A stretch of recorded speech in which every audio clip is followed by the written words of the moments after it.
As a professor from New York, I have no trouble making myself heard and speaking for a long time, so warning on both fronts.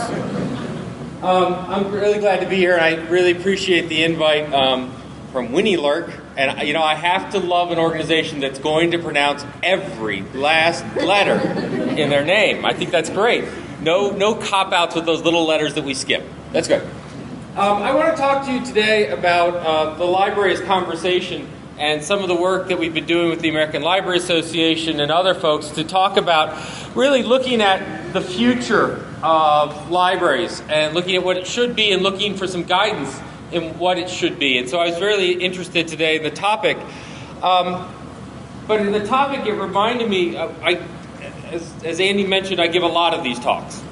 And on rare occasions, I get to hang around and hear the reaction to my talks. And one stuck out in my mind, which is I spoke at an annual conference at ALA in Washington a couple of years ago, and I did what I sometimes can't help myself from doing, but bringing out the Baptist preacher in me. My mother wondered where that came from, seeing as I was raised as an Episcopalian in Ohio. But they were reacting and they were saying, at first he sounds like a Baptist preacher trying to impress you, but then you realize that he is actually a Jeremiah, and went on. Now, luckily they had wireless because I failed Sunday school, so I quickly went on to Wikipedia and found out what Jeremiah was, and originally I think he was a prophet. And I'm thinking, hey, being compared to a prophet of God, not bad. And then I read on. If you're at all familiar with Jeremiah, you know where this is going. If you're not, let me give you a little history. Jeremiah was in fact a prophet. He was a prophet at the time when apparently the Israelites weren't on God's good list. And so he kept being sent to chastise them. And was so annoying at doing that they eventually put him in jail. And when he then proclaimed that the Babylonians were coming to take Jerusalem, they put him in jail again. The Babylonians freed him, they ran away, they put him in jail again, and finally just kicked him out to where he died in Egypt. And so I'm suddenly thinking, maybe the Word of God is not where she was going with this comment. But it got me thinking about the idea of Jeremiah and prophets. And it's very interesting because I think that at the library profession, we have a lot of prophets. It's a very interesting field because while we exist in libraries, in schools, and in corporations, and in the public, and in academia, we all still see ourselves as librarians. We're a relatively cohesive group. And what that means is that we sort of on a regular basis get together and talk about what we're doing. But I've also noticed that we're very impressionable. We are blessed with people from within us who think about what the future is and can get up and speak very loudly and very affirmatively and tell us what the future is going to be. And people are, that's great. And so when we're going to have a discussion about the future as we are today, I thought it would be useful to sort of look at the Jeremiah example and think about some of the sort of problems with prophets. In essence, I'm basically asking you to disregard everything I'm about to say, so just go with it. Prophets, like standards, are great because there's so many to choose from.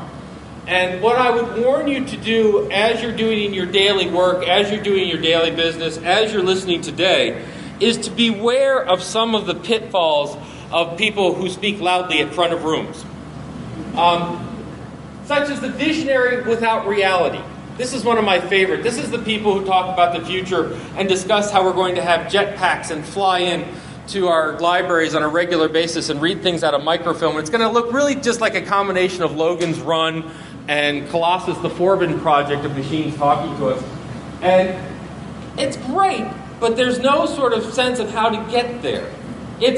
Life is going to be radical and different and change, and this is what it's going to be. Go for it. And then you're sort of left to say, wait a minute, how do we get there? Why do we get there? Why is that the future? Why is not the future? So I think that when you're listening to these things and when you're listening to speakers, you should always sort of look for the reality underneath. Now, in an hour in front of a room, we probably don't have time to spend a lot of it, but it's something you should spend some time thinking about. The other warning is the bibliofundamentalist, since we're in the religious kick. The bibliofundamentalist is Karen Schneider's phrase, and I love this one. And it's the person who believes in books above all. It's the person who believes that libraries were perfected around 1830 and that ever since we've been going downhill. It's the one that loved to bring up the library in a briefcase example of when we're all going to walk around with microfiche libraries. And clearly we didn't do it, so that's screwed, right? And so we need to go back to, anyway. So bibliofundamentalists are ones that talk in sort of a very affirmative tone, and they make it sound like the future, but in many cases it's a retreat to the past. Beware of mottos over intellectual signatures. I'll tell this sort of slightly embarrassing story. I was applying for a job, and I was talking to the dean of this school, and I said, so what is your intellectual signature? And he looked at me, he said, well, I'm pushing for we connect people to information. And I said, well, that's, you ever have that moment where something flashes in your mind, and you're really sure it shouldn't escape, but suddenly, boom, it's out there? And I said, well, that's really more of a motto than a signature, isn't it, really? I mean, how do you not connect people to information? I mean, do you, poke out their eyes and take away their keyboards and something? And so there's this sort of buzzword-esque, right? And you've all seen it. If you've had to pick from a conference to go to in the past 2 years, if it doesn't have the word Web 2.0 in it, then clearly someone on the committee has screwed up. Right? So there's this sort of buzzword mania. And we're going to Flickr, and we're going to API, and we're going to blog, and we're going to wiki, and we're going to do this, and we're going to do that. And suddenly you realize the alphabet soup is finished. They get down, and you're like, why? Or, okay, how? Or, how does that impact these things? Or, this is my favorite, the French Revolutionary, there go my people, I must find out where they are going so that I may lead them. These are prophets who very much go from conference to conference, hear all the cool stuff, and repeat it back to it. So they're always one conference ahead. They're always a visionary. But it's really this question of, well, these are where all the trends are. Quickly, we must head in front of them. Now, the problem with all of these are that it really comes down to the reality of life. The reality of your situation is contextual. The best I can do is provide you a 30,000-foot view, but you're the one who has to go and ground that sucker in the trenches every day. And so, as you think about the future, I ask you to ask two questions. Every speaker asks two questions. Why and why not? And they're both very important questions. The first one of why is we should regularly look at all these innovations in our daily practice and ask the question, should we still be doing that? And I mean everything. I was on the board of our local public library, and they started talking about reference, and this board member said, so if someone calls up and asks, how do you get a red wine stain out of a white tablecloth, you answer that question? And they're like, yes. Why? Well, it sort of suddenly a tap dance occurred, and I talked to the librarians afterwards, and they were fuming. How could they not know that we do reference and we answer all the questions that come into us, and that's why we do it? And I said, because it's his job to ask that question, and if you can't come up with an answer, why are you doing it? And I say that for reference, I say that for cataloging, I say that for blogging, I say that for wiki. It's that healthy skepticism. But it must be met with an equal opportunistic view. Why not? When we're in meetings and we talk about things and we have to ask the question, why not? Why can't we do this? Why not? Why can't we put up a blog? Why can't we put up a wiki? Why can't we engage the public? And I'll tell you, it's really easy to ask the first question. And I used to talk about how techies never say no, and as a reformed techie, right? Techies never say no. And you're like, oh, well, yes, they do. I never get anything done. No, they don't. Listen, next time. When you say things like, we'd like to put tagging on our catalog, they will not say no. What they will say is, all right, we're going to have to deal with authentication. And with authentication, we're going to think about LDAP. But then they're going to have to log in. And LDAP, we're going to have to tunnel through the firewall. And if we tunnel through the firewall, then we're going to have an issue with the idea of a virus getting in, a DOS attack. They're saying no. They're doing it with lots of letters and initials, but really what they're trying to do is confuse you until you walk away. So you have to constantly say, why not? Wait, put that in English, and if it doesn't equate after that, then we're still doing it. So I want to give you that little warning. The other thing I want to sort of preamble to my talks is about something I call the obligation of innovation or the obligation of leadership. Innovation in libraries is everyone's job. It is not the director's job to set a direction and all of us to merely follow it. It is not for a consultant to come in and tell us where we're going. It is everyone's job, whether you sit at a reference desk, whether you're shelving books, it is everyone's job. And by the way, and that means if you're locking the doors at night and you're cleaning up, it's their job too. If they're maintaining the computers, it's their job too. Innovation is everyone's job because ultimately you will determine what the future of libraries should be. It's a decision. It's a choice. One of my favorite quotes is, the best way to predict the future is to invent the future. Alan Kay.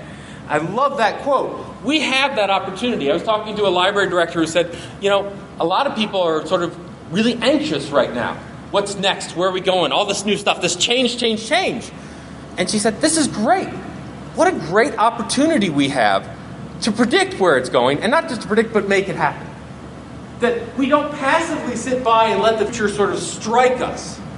That we shape it, that we build it.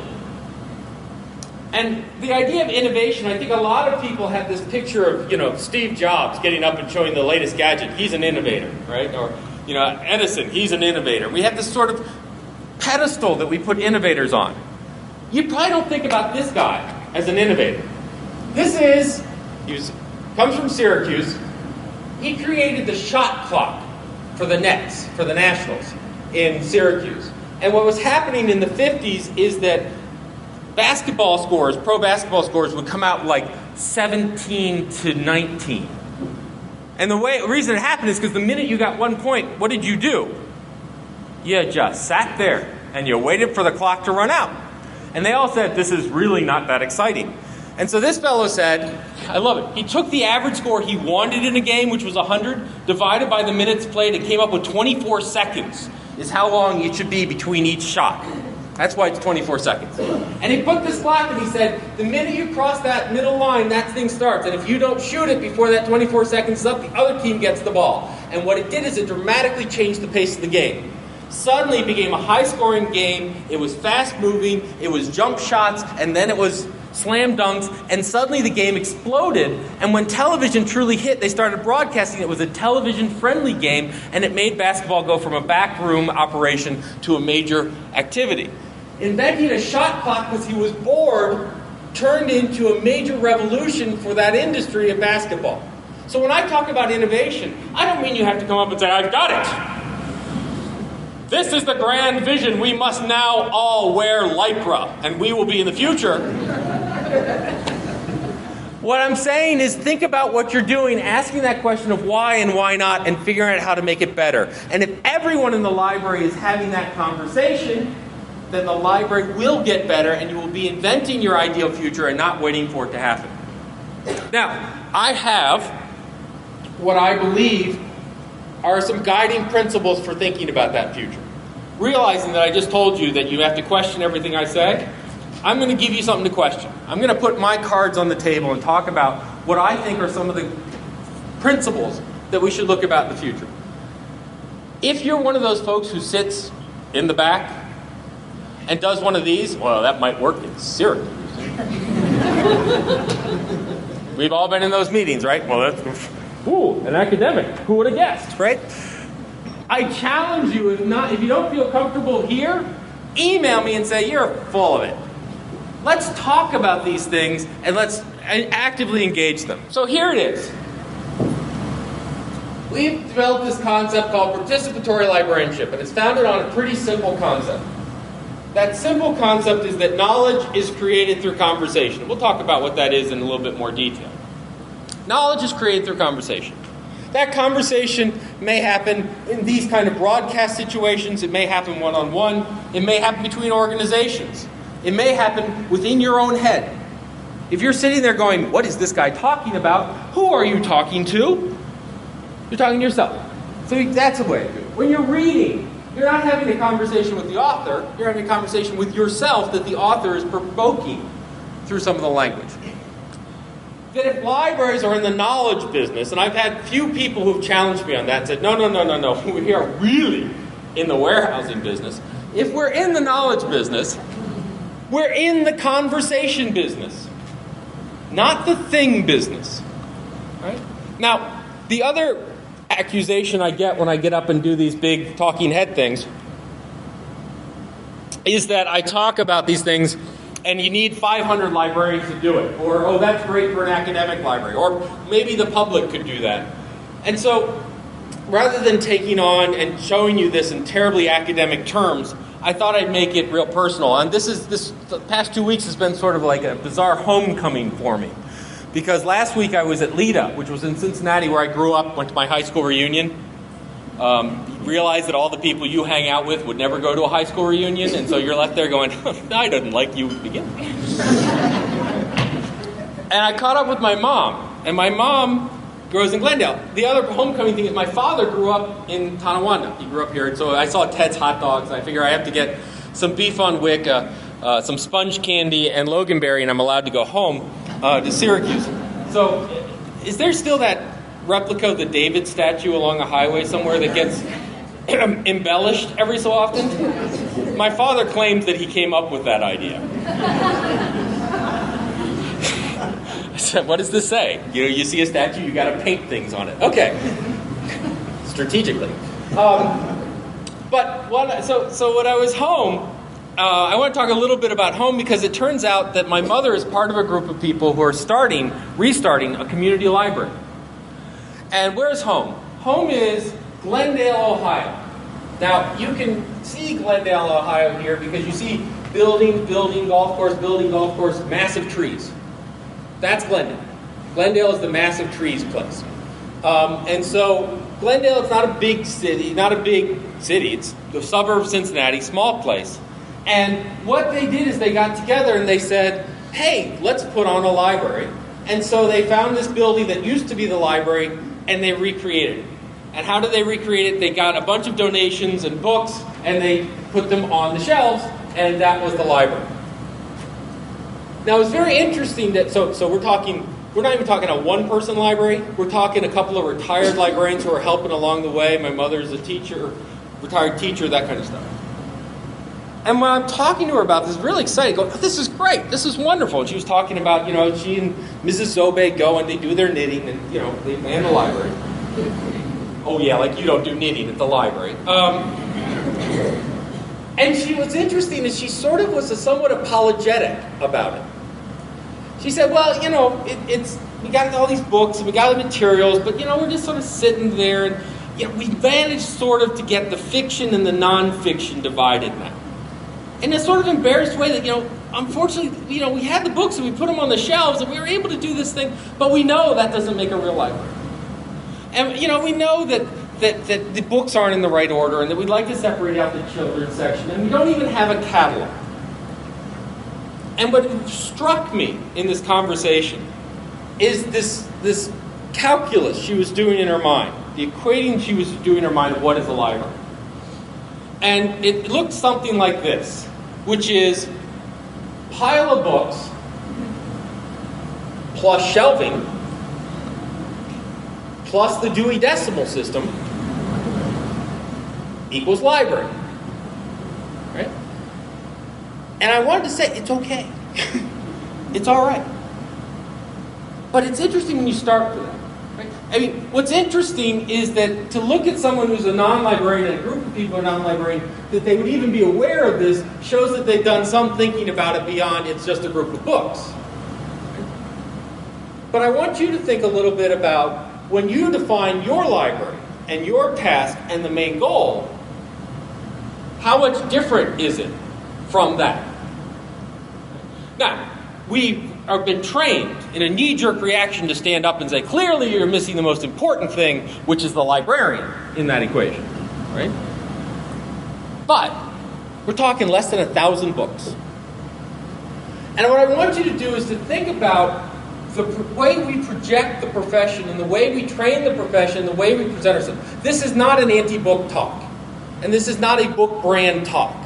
What I'm doing is I'm saying that when an outsider looked at the library, an educated group of outsiders, and they went to replicate it, the thing that they found most readily broadcast from us that they felt they had to replicate was the stuff and how the stuff is organized. And it leads to this very interesting sort of logical equation, which is if you look at the library as a series of functions, if you look at the library as a series of tasks, this is the progression you end up with. More books requires an inventory, right? So step one, a library is about stuff. It's about books. It's about things. And as we collect more, as we get more of those, we need to inventory them. It goes beyond our ability to track them. As that inventory system gets larger, it requires that we break it into a form of classification. It gets too big as a list, so we start to break the list down. Some people talk about this as an access question, better able to find things, but it makes sense, right? More stuff, keep track of it, break the way we keep track of it into parts. Classification requires a professional. The way in which you classify material, as I always say, people are not born speaking Boolean or Dewey. Right? Remember, just to pick up on our religious theme again, Melville got his inspiration in church where God gave him the 10 decimal system, and so clearly we are all priests of these things, and you must be a professional. No one can figure this out. It's inscrutable. You need someone with a degree to figure out classification. So there, we're needed, right here. A large classified inventory requires automation. Eventually the cards just don't work anymore, and we're in the 21st century, and so therefore we need to automate these things. Automation is once we have it online, we need to network them together, which leads to standards to network them together like MARC, like C3950, like XML, and these things. Now, if you follow this chain of reasoning, this logic, this calculus, you can actually see a lot of probably what you do in your libraries and a lot of what you did in your library education and preparation. If you look at around where this leads to, it leads to Daedalus's maze. Now, for those of you, just go back into mythology a little bit more. Daedalus was a great architect. King Minos had a really ugly child with a bull's head that liked to eat people. He commissioned Daedalus to build a big maze to trap this minotaur in, and then threw Daedalus and his son Icarus into it. Daedalus built a maze so complicated even he couldn't get out of it. And I would argue that as libraries, we're getting really close. That what we've done is we have been successful for centuries in organizing materials. And we've been very good at it. In fact, many could say that Western Europe came out of the Dark Ages because of the libraries that the Moors maintained. Libraries have had historical, positive, noble impacts in society. But they followed this calculus where they've taken what they've done to the things in the books and they've turned them on ourselves. And we've organized ourselves. Now, Mary Dickus is going to get up in a moment, so I won't pick too much on ALA, but when we have an annual conference that needs an online event planner to find out where things are, a little complicated. When you can't even draw an org chart of ALA, a little complicated. Right? These initials, I picked them at random. MARC, ADC02, DDC. Right? We have, by the way, I love the fact that some librarians feel intimidated by technical folks. We can blow them out of the water in 3-letter acronyms. I mean, whoever looked at MARC and said, oh, that's a humanist attribute and skill, no. Right? We have all of these initials that we bring to anything, and this is just an itty-bitty little list. Right? WNYLRC needs to go on here. Can't we just name things like Bob? Anyway, the point being that this calculus leads to a lot of complexity. And the problem with complexity is not that it is complex. It's not even that it's necessarily inefficient. The problem becomes when you build enough structure that you spend most of your time supporting the structure and not the initial goal. Right? And I would tell you that I think the initial goal is not about these things. And it's not about the books. And the way I sort of illustrate that is with the story. Now, you all have the story. Right? This is the story that you keep in the back of your mind. These are the stories that you hold on to in the darkest days of refilling the printer toner cartridge. When you've gotten the 28th person who hasn't realized that the bathroom is quite literally to the left of you, right? These are the dark days that when we come out of the last committee meeting of the day, because we've gone through 58 so we can be more efficient in teams, right? We bring out this story. This story is the one where we did something really good and connected to a human being. That when it was a good day to be a librarian. It's the story that we brought someone in and showed them their favorite book. We brought, a mother came in and we hooked her up with social services to get out of an abusive relationship. A third grader came in and was able to pass the test. A person was able to get a job. It's these connection stories that we have. And I would argue that when you look at those stories, when you pull them out, how many of them start with, I was sitting across the way and watching this person, and they pulled a book from the shelf, and I was filled with pride. How many of these things have these started going, oh man, I'm a librarian because I just did a kick-ass Mark record. How many of these things, when you ask, what is the pride of librarian, you say, I can copy catalog with the best, world cat is pwned by me. That's not the story we tell. And it's interesting, so I'm talking with my mother. And we're talking about, I'm a third grader. And so we start talking about reading. And what's interesting is when we're talking about my son and his reading, she brings up the story. Which is when she was working in the library, she had a boy come in and he was talking about having just read The Indian in the Cupboard. Third grader. And her words, as he recounted the story, he glowed. He told a fabulous story about reading and how reading has changed his life and how he loved reading and finding the next book. And it was that, you could see how she was thrilled. That was her story. She had it. And I would argue, though, that we have a lot of these stories. Because then she told another story. And the story was of a fourth grader. Interesting, public librarian, but it's Glendale, right? Treat City. Everyone knows everyone. This fourth grader came in, sorted through the books, came to check out a bunch of picture books. My mother, a retired third grade teacher, looked at these books and was not impressed. She said, we can do better. So what she did, in a very polite and gentle way, is she then took this fourth grader back to the stacks to find more age-appropriate and interesting material. Age-appropriate, not that this person is getting something too over their head, but too low. Because what's interesting about a library, I don't care if it's a public library, a special library, a school library, an academic library, is they're aspirational institutions. Why is it that when Carnegie built them, they look like temples? Because they are temples. They are a community's expression of what they think is the best of themselves, and it's interesting that it turns into knowledge. When you look at communities and you say, what is it that we aspire to? Do we build the massive mall, or do we build the beautiful library?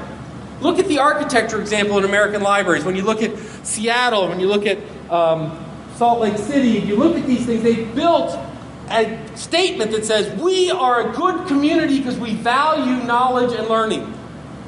Now what's interesting is the architects don't really understand the knowledge and learning process, so what they build is a beautiful showcase for materials, but that's an aspirational organization. Now what I bring up is interesting is, look at these two stories and ask yourself which one had potential for greater impact and need. Did that person who read Indian in the Cupboard, he would have read it if you were there or not. If the door was closed, he probably would have broken in to get the book. He would have found another public library. He would have gone to a bookstore. This person loved reading so much that, frankly, we have to get out of that person's way. Maybe we can enhance it. Maybe we can enrich it. But ultimately, this is a person who may need us to access knowledge, but not much more. And then ask the question about the fourth grader, who, frankly, needed instruction, needed guidance, needed experience. And in terms of a community's definition, if we are an aspirational organization, this is the person we needed to bring up to those aspirations and introduce to those aspirations. So I ask you, when you look at libraries and when you consider your future, what business are we in? I used to do this another way. I used to ask, What business is Google in? And what business is Amazon in? And what business is Sears in? And are they in the same business as us? And what's interesting is no. You know what? Google's in the advertising business. Amazon is in the retail business. I mean, because, we like to think of them as books, but you can buy a garden rake on Amazon. I mean, it's like Walmart with a pretty Kindle reader, right? Is this the focus of what we're doing? Back to my mother's definition of a library is a bunch of stuff. And another story she told me. That when they got all these books donated, and the books they got donated, folks. How many Danielle Steeles and John le Carre's can we really, Lee Iacocca's biography is going to show up in this collection. And I love Lee, but I heard it. The other thing they got were some original first editions from the 1800s. And the first thing they said is, we went and found out how much they were worth so we could sell them to support the library. Because that fourth grader doesn't care. And they need newer and better materials. And I say to you, if you're in the book and document business, when you buy a book, do you ask about its resale value? When you buy a book, do you worry about appraising the collection? Hell no. We strip the pretty dust cover off, throw it in plastic and splat a label on it. This is not great respect for materials. These documents, these materials, these things are important. Do not walk out of this meeting going, Dave Lanka says books suck. That's not what I'm saying. They are, however, a means to an end. They are not about the book and material. They're about the story, the conversation, and the learning. What we need to talk about is how do we facilitate learning. When you look at the role of librarians, when you look at your daily job, I believe, is facilitation, not organization, and not access. So here's the image, and the idea being that, talking about my mother and her fourth grade story, that a library that's supposed to enrich and enhance the community it's insufficient to simply provide access.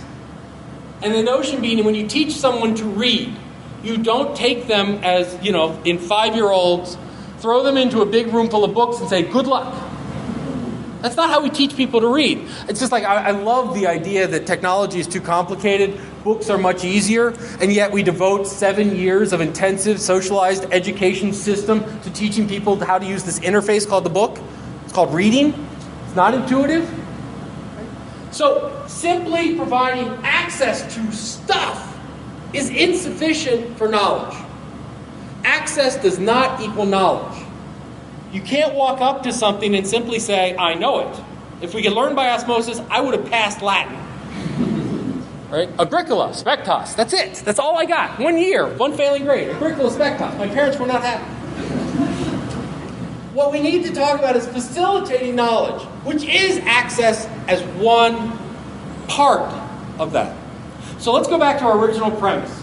Knowledge is created through conversation. First thing you got to do is get to the conversation. Right? So what does that mean? Maybe that conversation is encoded or encapsulated in materials, so we have to get to materials. Maybe it's online, so we've got to provide public access computing. Maybe it's a scholarly discourse in academic publishing, so we've got to provide licensed databases. Right? A lot of what we do is about access to conversations, and that's a necessary and important thing that we do, but insufficient. Because once I'm to that point of conversation, I have to have a baseline knowledge of what's going on. How many people have joined the committee? You show up at the committee, you present your bright ideas, and there's always that committee member who starts with, what you've got to remember is in 1938, when we tried this, it didn't work. Right? There's always that memory person there. Right? Yeah. Really? 1938, we tried blogging. Yes. We did it with quills and slates hung outside. I've noticed we're doing a presentation on humor, so I'm trying desperately to follow the guidelines and not do anything racist or insensitive, but I'm willing to pick on that person.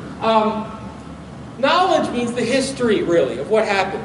If you show up in a conversation and it's in Spanish, you better know Spanish to have that conversation. English as second language collections.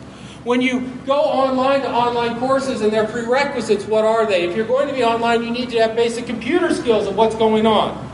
So we need to think about instruction, knowledge, bringing people up to speed to be part of those conversations.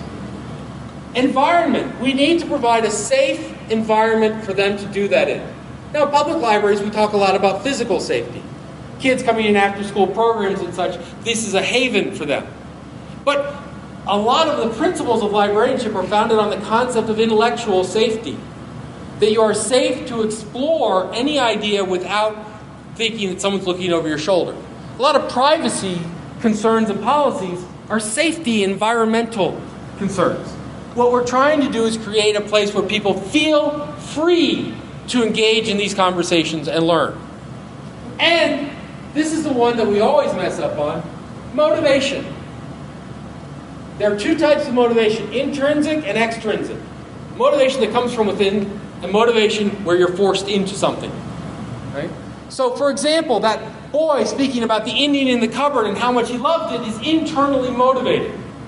And a lot of what we do in libraries, be it academic libraries, not so much school libraries, but public libraries and special libraries, is we assume intrinsic motivation. If they've walked in our door, we've already sold them that they need to be here. What's interesting is what my mother was doing with the fourth grader to take them back into the stacks was extrinsic motivation. You know, if you do this, honey, you're going to learn this stuff. Eli Nyberg, the head of technology at the Ann Arbor District Library, talks about gaming program, and I love it when he talks about the notion of social capital. And he said before gaming programs, the public library was a net deficit in social capital, meaning please don't let anyone, for teenage boys, please don't let anyone see me here. This is where the nerds go. This is whatever. I don't want to be seen dead in the library. With the gaming program, where they started coming in and having tournaments, and the library website started keeping who's the best at what game, the library suddenly became a net provider of social capital.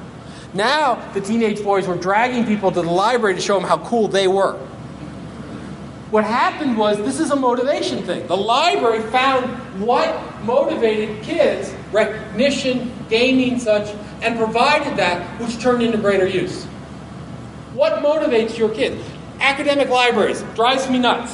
Why do you spend so much information targeting undergraduate students to walk into your academic libraries, when in fact, if you got the faculty on board, they could force every undergraduate you want into your library? You want gate counts? Yeah! Forget gaming, forget the cafe, just make the teachers fail them if they don't show up. This works! Extrinsically motivated. So, we need to talk about facilitation. Now, I keep talking about this sort of commune-like small library, but let me talk a little bit about how this works at scale. I was working with the Free Library of Philadelphia, and the Free Library of Philadelphia does some brilliant stuff. They really do. And one of which is they have a book fair. So every year they have thousands upon thousands of people who show up at the urban core of Philadelphia on a book fair.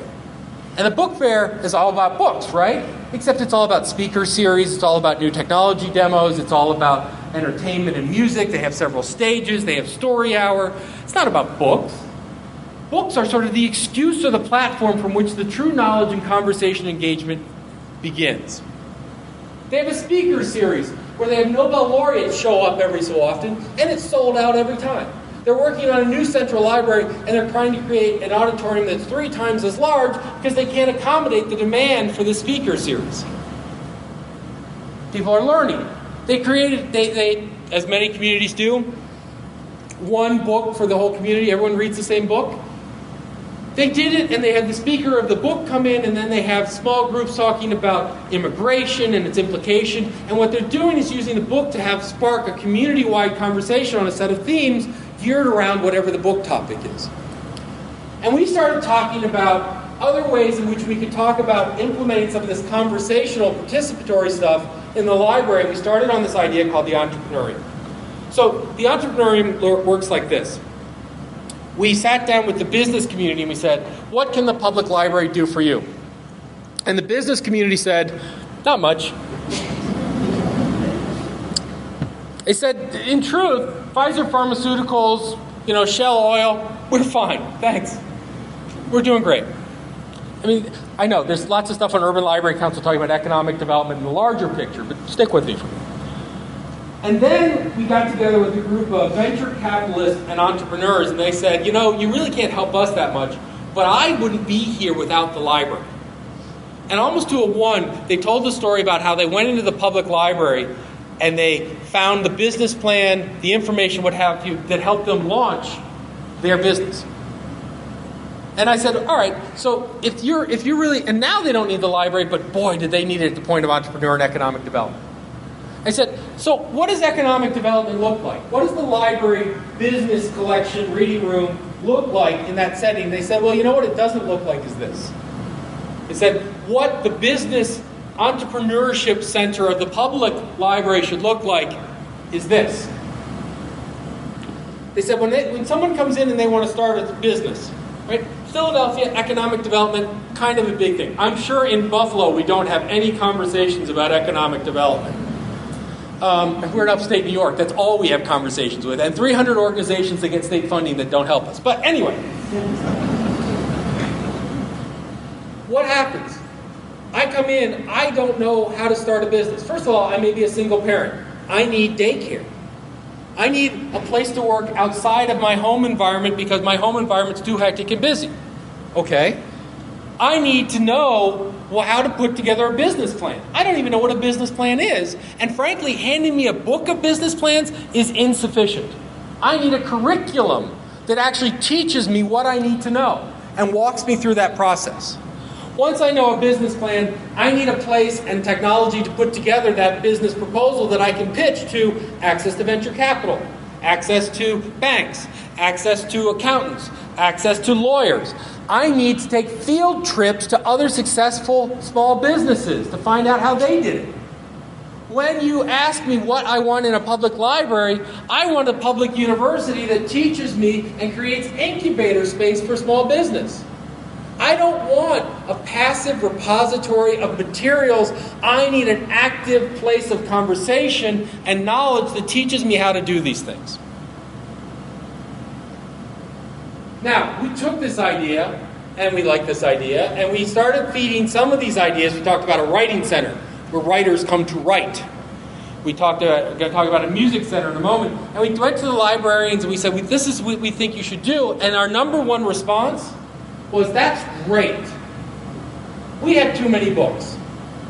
Now, that wasn't, it's great. We have too many books, and that's wrong, we need to correct it. It was, that's great, we'd love to do it, but the problem we nearly need to solve is we have too many books.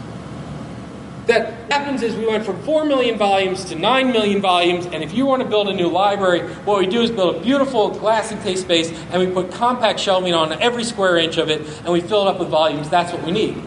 We can't talk about this. We can't talk about the new center and the new FedEx Kinkos and all that because we just don't have places to put the stuff. Now, what's interesting is, why does it matter? First of all, we all deal with the scars of San Francisco. Right? San Francisco built their new library. They opened up the new library. Nichols and Baker had to all walk in and go, oh, the books are gone. Burn the librarian. It was sort of mob mentality. Turns out a couple other things were going on, but it just decimated the administrative staff. And I think librarians look at that, and whenever you design new spaces, the first thing you ask is, we can't remove the books. We can't move them out of the way. Because that's what people expect. What's interesting is the way we came up with that solution was, we looked at the business collection and said, here are the head of the Chamber of Commerce, here are the Entrepreneur of the Year, here are our venture capitalists, here's the member of the mayor's economic development staff. They're the ones who are going to tell you that when you get a question about where are the books, you're going to refer every question to them. And the library's not going to stand up and say, we didn't like books, we got rid of them. The economic development team is going to stand up and say, we need this now. That joint ownership of the community, that partnership with the community is ultimately how we got around that issue. Off-site storage. Academic libraries deal with this all the time. There's now a trend to say, how can we move these materials off-site? We can do analysis. We can find out what gets used every 20 years. You know, it's an eclipse. Quick, find the journal article. Right? We know how to do it. But the faculty are like, oh God, no. You can't get rid of that stuff just in case I need to do that. And what's interesting, when I look at the successful off-site storage facilities in North Carolina and all, what they do is they do a good analysis of what's not used a lot, move it off-site, and they make a bunch of really cool promises. Promise number one, if you need that material within 10 seconds, there's a reading room and we will get it for you up there. If you need it within an hour, we will scan it and send it to your desktop, which is really what you want anyway. And that's how their digitization things are run. Right? And the idea of these computerized book systems, off-site storage, is we make these other promises, which it turns out we actually improve service by doing that. Now, the other problem with too many books argument is Paul Sappho is a futurist, and he talked about the fact that we live in an increasingly expanding digital world with a thin and thinning paper shell. When you buy a book, that's a digital document. You have bought a digital document. It's just the publisher, because they built up storage facilities, economic models, and infrastructure, gives you a paper interface to the book. We know this. There hasn't been a book produced in the past 20 years that didn't begin its life as ones and zeros. Even if they're handwritten, they scanned them and then printed them out. And what we're starting to see is increasingly that thin paper sphere is tearing. And we're starting to see, not the ebook stuff. I have a Kindle. I love my Kindle. Oprah loves her Kindle. This is a good thing. But did you see the announcement with Google just settling with authors, with Google Book Search? Look at your interlibrary. Where are my academic librarians? Look at your interlibrary statistics. Look at how many times people request journals. Because the journal, as an encapsulation of all these things, have disappeared with full-text articles. Academics and students no longer look for journal titles. They look for articles. And they're sitting in our databases. And so we're spending all this time serializing, combining, binding, capturing such journals, and academics are like, yeah, I need to tear them apart bit by bit. And pretty soon they're going to start asking for passages, not the whole thing. And they're going to start asking for chapters of books. We already see this in electronic reserves. I need this chapter. I don't need the book on reserve. I need this chapter. Right? That's the tearing of this paper shell. And if we continue to define libraries as these things primarily, we will soon have a really interesting act to play. And we're already seeing it. We've already seen the question of, why do I need the library when I've got the internet? We see it. Now, it's an old argument. I'm not going there. But I would tell you that we need to get much better on making our response. Much better on making our response. I was at Harvard, and this person got up and he was making a comment. He said, imagine the day when we have digital ebook readers. Not the ones we have today, but really good ones. Cheap, free, affordable, full color, stretchable, awesome wisdom. Right, it's back to wearing like you're in the library time. He said, doesn't that really change how we think about books and libraries? And I, being the wallflower that I am, said, well, I think it radically changes how we think about books and doesn't change how we think about libraries one bit. Which led to a very interesting conversation in which several librarians said, I think it puts us out of business. Several librarians said, I think it puts us out of business. If you define, right, define for me what a library is without bricks and ivy. I think we should come up with a definition. And if you say that's a weird question to ask, I ask you, are you in the brick and ivy question? Or the brick and ivy business? Are you in the book business? We're the knowledge business. We don't care if it's in a book. We don't care if it's in a database. We don't care if it's online. We don't care if it's... We're here to answer the story. We're here about learning. We maintain collections not for the collection. We maintain collections only because we believe it will facilitate learning. And frankly, books have been a tremendous and amazing and powerful technology to do it. And there are many other technologies to do it now. Because here's the trick. If we're in the knowing business, in knowledge business, Einstein writing a book is knowledge. Einstein reading a book is knowledge. The book was not the major part of this equation. The book itself is not knowledge. You can pick up a book. If it's in another language, are you going to learn? If you pick up a book and there's nothing written in it, should that be in your collection? Right? Einstein conversing with the author, Feynman, that would be a fun conversation, is about knowing and knowledge. Right? This comes from a fellow by the name of Gordon Pass. Gordon Pass, really cool guy. a cybernetician, and what he set out to do was to teach machines to think, because this was the 60s, and by God, we were all going to be replaced by machines anyway. And so he said, I'm going to start teaching machines how to think, and until artificial catches up, I'm going to study natural intelligence. I'm going to study how people learn. And what he did is he found out that the way people learn is through conversation. And I keep using this word, but let me define it now. A conversation consists, firstly, of conversants, the parties. And we mentioned before that those parties can be individuals, people, can be within your own head, can be agencies, organizations. In the humanities, they talk about the great conversation, which is authors throughout time having written and developed in what is the world. And what are those conversants doing? They're exchanging language back and forth. And he talks about language at two levels. Language at L0, because he's a cybernetician and it's got to be obscure. L0, it means you don't really know what you're talking about, which... Hey, this is like really bad computer training. When you go and they say, now click here, now click here, now click here, now click here. Why? No, click here, now click here. Why? No, click here and click here. Right? That's L0. L1 is when you have people who have a domain knowledge having a conversation. So when I say the word catalog in this group, not many people think JCPenney's. We're having an L1 conversation. We know a lot about this domain, so we can really play with these ideas. All right? So language, going back. By the way, I would ask you, when you look at studies about the effective use of online catalogs, or as I call them, inventory systems, when you look at those, why is it that the average performance of users is down here and the average performance of librarians is up here? Because we rock catalogs. Because we're having an L1 conversation with that system. We understand what a classification system is. We understand what the different things are. Right? It's an L1 interface to us. To our users, it's a throw in a word and hope for the best.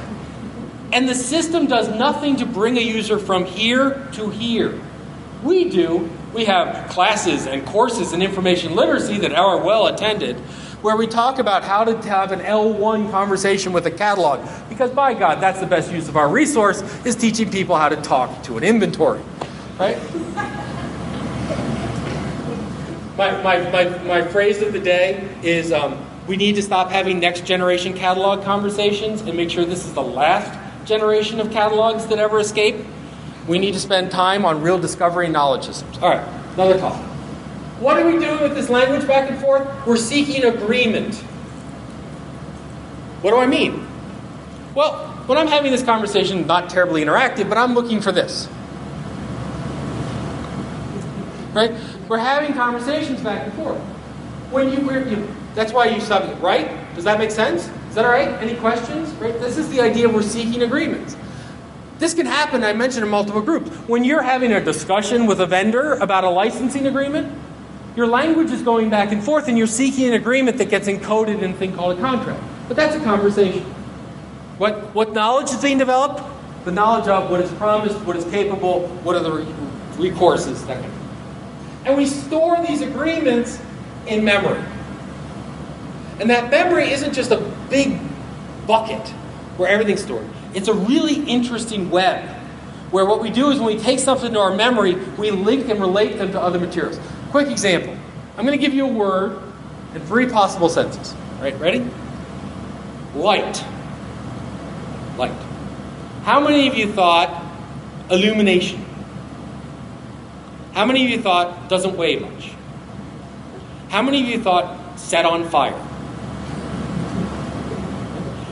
But they're both right. And when I say things like not heavy, the people who originally thought illumination say, no, okay, that's fine, right? And if I showed you a picture of a light bulb, you go, oh, that kind of light. This is the idea that our memory... Now, here's one other word. Actually, it's an acronym. OMG. How many people thought about the Omni Media Group? How many people thought texting? There's a word that doesn't have many other relations in our mind, so we quickly snap to it. Right? So that's how our brain works. We have all these contexts, and we need to figure out which one to snap to. And so we go back and forth on these agreements. So let's go back to Glendale. One-room library. And the conversation I had with my mother after she finished apologizing for not having an online catalog. And I said, let me ask you a question. If you're about knowledge, and knowledge is about conversation, I know you got to buy into, work with. Are there any conversations going on in Glendale? Are there any conversations going on in your community?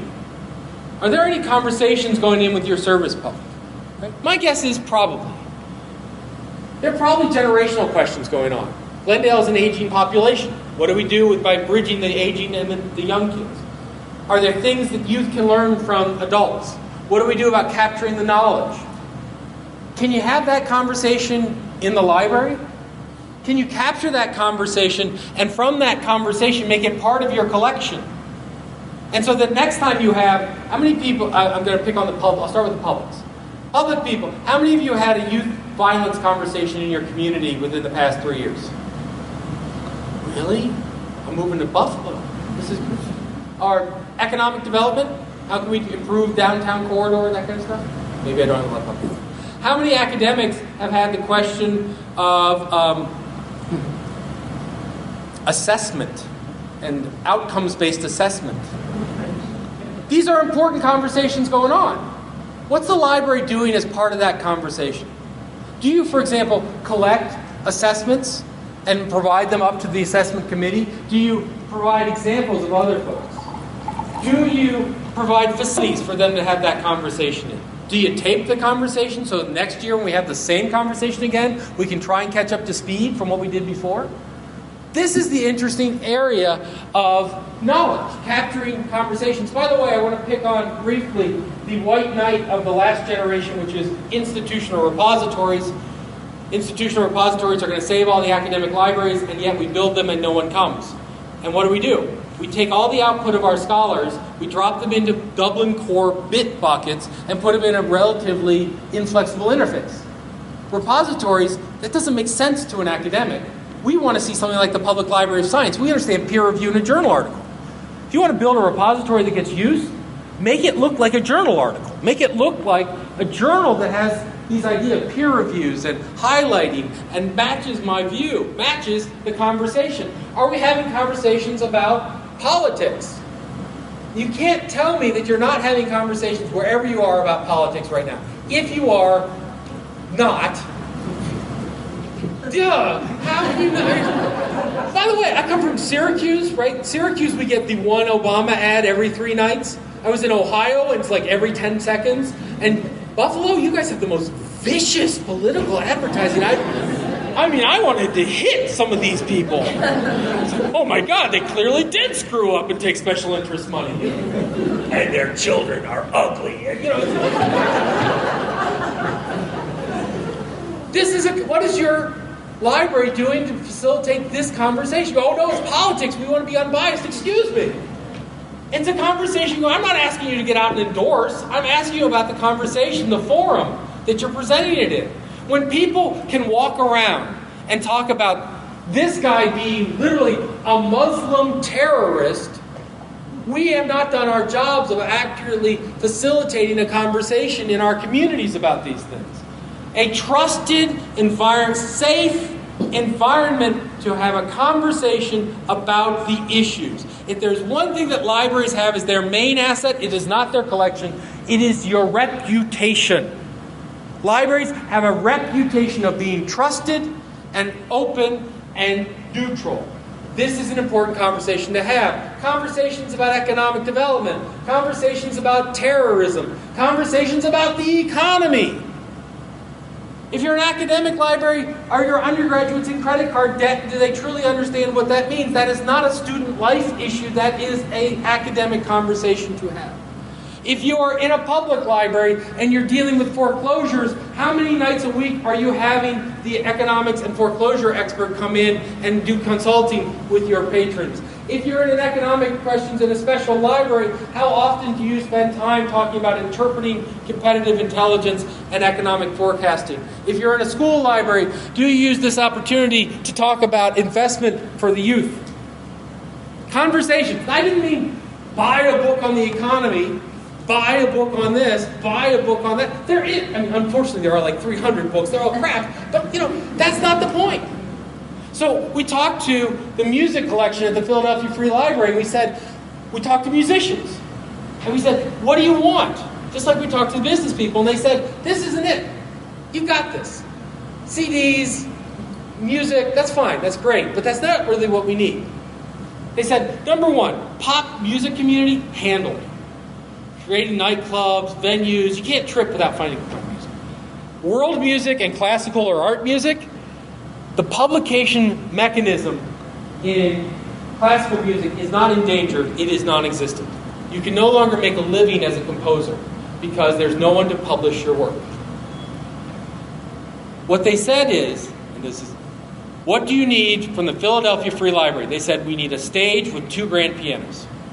That's what the musicians wanted. And the reason they wanted, pointing to somebody who does that. That's what they wanted. I don't know if they wanted the Baroque stuff up there. But anyway, they said, we don't have a place to perform. We don't have a place to do this new music. We don't have a place to be our publisher. Imagine the Philadelphia Free Library becoming that. Now what's interesting, we'll get to that in a second. So this functional logic, more books, inventory, classification, whatever, I would argue that there is a different calculus we need to do when we think about our future. And it looks like this. It looks like this. It doesn't look like that. That's the big finish. There. Looks like this. The user is in control. Now, we like to talk about user-based design, and what oftentimes that gets translated is keep talking to the user until you find one that agrees for you and build a system you're going to do anything. That's not good. We now need to talk about user systems, where literally we open up the systems and the users come in and build it around them. Facebook, Flickr, look at them. They're not really complicated in terms of their functionality. From a computing standpoint, they're really kind of, these little itty-bitty things like a blog here and a button here. But what they are is completely customizable. So the user can come in and take these little itty-bitty Lego blocks and create their world around them that they are in control of. Because if users learn through conversation, they must feel that they are in a safe environment to have a conversation, to participate. Right? What does your online site look like? When a user comes, can they participate in your library or can they get stuff from the library? Are they consumers? If it's all about the user control, it's also all about learning. And learning is a collaborative conversation. And I don't care if you're talking about lawyers. I don't care if you're talking about chemists. I don't care if you're talking about homemakers. I don't care if you're talking about a third grader. It is all about learning. And it's a collaborative conversation. When people come in, they want to bring their friends along as part of that conversation. They don't necessarily want to talk to a librarian. Sometimes they want to talk to a peer that looks like them. When the Multnomah County Public Library asked teenagers what they wanted on the website, their number one answer was blogs, which confused the librarians a lot. Because the teenagers said they want librarians' blogs. And librarians were like, we have nothing interesting to say to a teenager, but what they really wanted was reader's advisory, what to read, but not a list. They needed to know who you were. And once they knew that they liked you, could trust you, you were like them, you were weird or whatever, then they wanted to know what you read. You built a personal, interactive, participatory relationship. That librarians serve as facilitators of this conversation. We don't set a beautiful table and invite people to come eat. What we do is we help them set their own table, choose their menu, make good decisions. That's what we do. That true facilitation means community shared ownership. How many public librarians want to reach teenagers? How many of you have a teenager on your board? Teenager on a board? He can't vote. She can't vote. But yet you're trying to reach them. Why the hell would they spend any time with you if you won't spend any time with them? If you don't give them a voice? How many in academic libraries we have liaisons with this faculty? We have liaisons. Do the faculty have a liaison back to you? Do they get to make real input and decisions into how you do your thing? And we need to invest in tools of creation over artifacts. Books, these are artifacts. Someone thinks something, someone builds knowledge, and they encode it at the end in some sort of thing. A web page, a book, a blog, a wiki, what have you. That means they're artifacts. They're after the fact. And while they are important, they are but a pale ember of the real interesting stuff, which was the learning. And we need to invest in tools where they can create new materials. Libraries used to be, in some cases very hard, where we invite scholars in to come do scholarship, where we invite students to come. We should invite musicians to come in to write music. We should have writers in residence programs where people look at this as a point of creation and conversation, not of consumption. Because here's the real trick. If we have a community full of people having conversations, and if the library is a representation of those people, if the library is a reflection of a community, if the library is aspirational, if that's the place that we encode the best of us, then what happens is, over time, as we add that conversation and build into new communities, that's what the library becomes. And it's not ancillary, and it's not secondary, and it's not something you can cut out, because if you cut out the library, you cut out the conversation and learning of your organization. It is not a place where we go to consume materials from others. It is a place where we go to produce new knowledge, new information. Rather than the librarian being a guide who turns their back on the patron to show them the bigger world, we need to turn around and have the library show the world our community. We need to become publishers of the community, so if someone wants to learn about Buffalo, they don't go to the tourist bureau, they go to the library. And what they learn is not where to eat. They learn what knowledge is here, what unique skills are here, what the pictures of the world are. That's the noble mission that we are a part of. Librarianship is not a job, it is a vocation. It is a calling. We'd get paid much better if it was just a job. We have a noble mission. The noble mission that sits at the heart of whatever profession you're at is to make your community better. And that definition of better is a community definition of better. We have common tools. We should talk amongst ourselves. But our library should look as radically different from each other as our museums do, as our rec centers do. When we walk into a library, we should get an instant feel for what the community looks like, not how well our tax base is. When we walk into our libraries, we should know that we are joining in with a facilitator and a partner to make the world a better place. Yes, we have books. Yes, we can do reading. Yes, the kid who loved the Indian in the cupboard should love the library. But we've got that. We're done. That's yay. What we really need to do is to take that fourth grade and move them from a point where they feel uncomfortable with learning to a point where they feel that they can learn anything. Our library should be a place where our students don't come to read other people's work, but where they come to invent their future. Our library should be a place where the best of any business is represented and on display. Our libraries should be a place where the best of any community is not only on display, but is being built. What we have as an obligation to innovate, an obligation to leadership, is we have a true mission of knowledge and making society better. And it's noble, and it's heroic, and it's Shakespearean in scale. And we should embrace that. Thank you very much.